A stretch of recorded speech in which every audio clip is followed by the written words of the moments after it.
Ekundayo here, your investigative journalist, opening the dossier on the absolutely brutal ecosystem of Kravavi Prison. Welcome to this explainer. Today, we're tearing back the curtain on a system specifically designed not to rehabilitate, but to completely destroy the human spirit.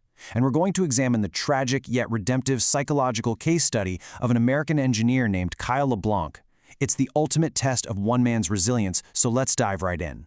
He only lives for revenge. This quote actually comes from the hidden journal of Inmate 451, who is a silent observer within the prison walls. I think this perfectly establishes the stakes of our exposé today.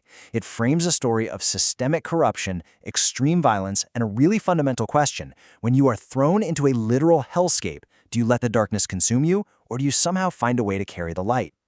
Here is how we'll map out this investigation. We'll start with the Kravavi Prison exposé, then move into the descent into the abyss, the rise of a monster, tragedies of the innocent, humanity found in darkness, and finally, justice brought to light. Starting with Section 1, the Kravavi Prison exposé, we begin with our catalyst, Kyle LeBlanc, an American engineer, a grieving husband who is thrown into this nightmare after taking justice into his own hands against his murdered wife's unpunished killer. Now, you really have to understand the Kravavi prison economy. It's a completely corrupt enterprise. While the yard is populated by 3 rival gangs, the true orchestrator is the warden, General Hruschov.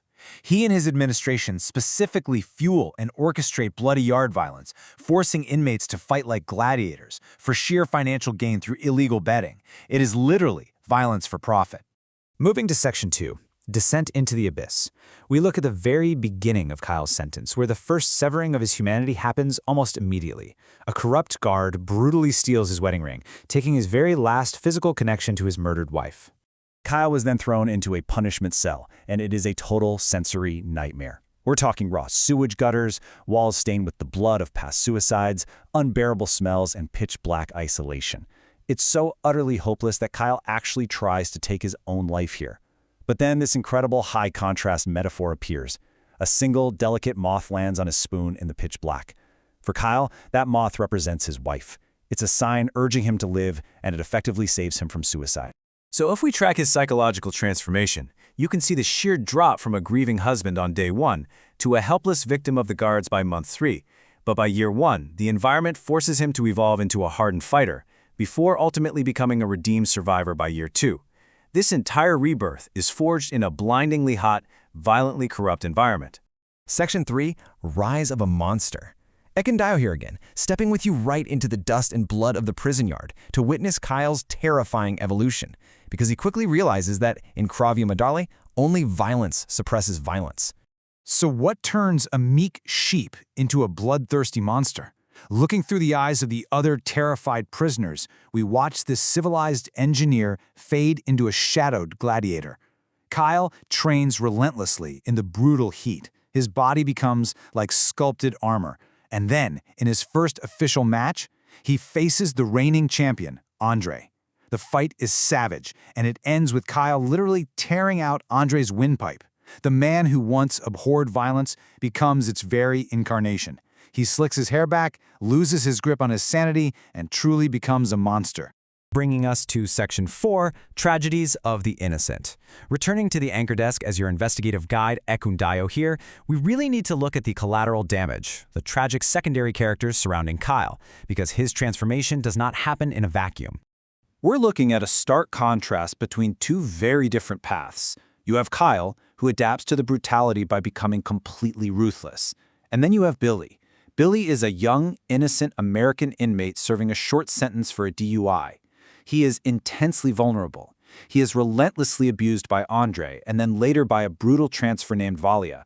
So while Kyle physically hardens to survive, Billy is literally and psychologically crushed by the weight of this prison system. This all comes to a head when Billy is beaten nearly to death by Valia after a failed escape attempt.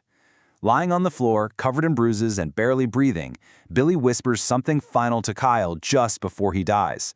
We as the audience don't hear exactly what it is, but the impact is absolute. Billy's brutal death and those final whispered words serve as the ultimate catalyst. They spark Kyle's moral awakening, snapping him entirely out of his bloodlust and breaking his cycle of violence.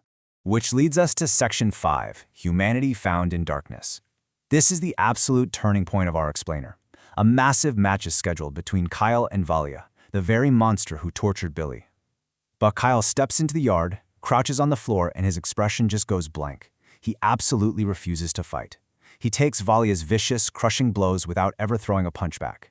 Infuriated by the massive loss in illegal bets, the warden hangs Kyle from an iron structure, leaving him to bake in the scorching sun by day and shiver in the bone-chilling rain by night.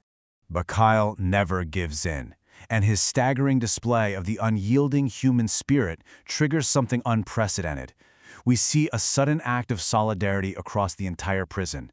Rival gang leaders, men who have literally killed each other for sport, look at Kyle and they shake hands. They refuse to fight. They completely shut down the warden's lucrative, bloody ring. Of course, the desperate warden needs to crush this newfound hope and reassert his absolute authority, so he decides to make a public spectacle of Kyle. Instead of sending in regular guards, he unleashes Milo. Milo is this monstrous masked giant who has spent his entire sentence chained up in solitary confinement, and he is unleashed onto the yard for one purpose: to publicly execute Kyle. Milo lunges like a total beast, overpowering Kyle and beginning to strangle him against a heavy metal door. But right there, in the middle of all this chaos, we get a profound moment of genuine human connection. Kyle, desperate for air, starts banging his hand against the metal door. Milo suddenly stops. He recognizes the rhythm. You see, during Kyle's darkest days in pitch-black isolation, he and the unseen inmate in the cell next door kept each other sane by knocking rhythms on the wall. Milo was that unseen companion. So instead of executing his friend, Milo gently touches Kyle's face. Tears fall. And then Milo turns and he sacrifices himself. He charges directly at the armed guards, taking bullet after bullet to protect Kyle. This unbelievable act of sacrifice is the spark that ignites a massive, chaotic prison riot, turning the entire facility absolutely upside down. Section 6. Justice brought to light.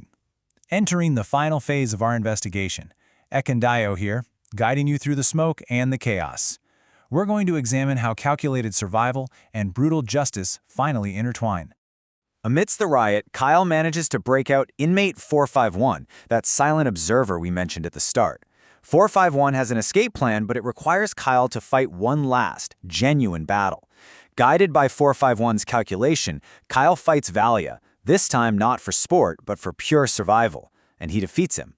Kyle is then led into the execution garage by corrupt guards, but he and 451 manage to overpower them. And this is crucial. Kyle reaches into a guard's pocket and reclaims his stolen wedding ring. It's the ultimate symbol of his preserved humanity. And right here at the end, we witness the ultimate contrast of our entire investigation.